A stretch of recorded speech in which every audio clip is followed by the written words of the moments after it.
Pues está viendo sus series. ¿Sabes cuánto un buen capítulo? No sé. Voy a grabar video. Ay. Lluvia torrencial en Tijuana. Oh.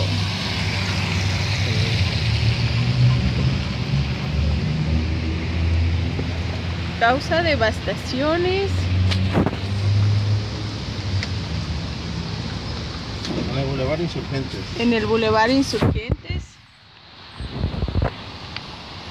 En otras áreas de la ciudad. Y en otras áreas de la ciudad.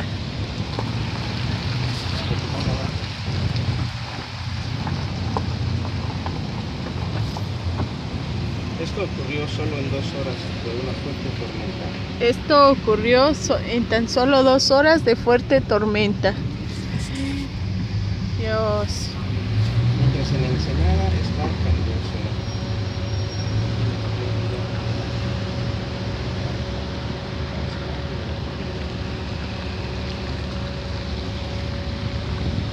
Uy. Dios.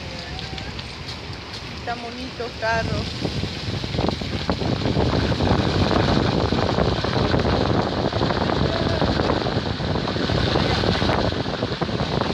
Esto no estaba así, ¿eh? Yo no creo que fue un río, mija, por aquí está todo. Dios mío, pero mi amor, pues ¿qué tipo de tormenta fue? Yo nunca he visto una tormenta así. Mira, ya nos tocaba irnos, mi amor. Yo no sé de dónde salió tanta basura, tanta rama. Y no sé tampoco de dónde cayó tanta agua, pero... Sí, oh.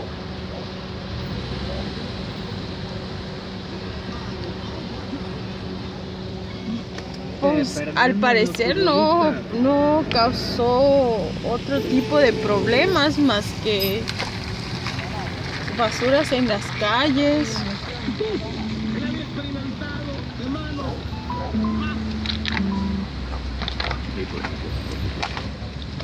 Pues yo creo que después vamos a ver las noticias, a ver si hubo pérdidas humanas o algo así.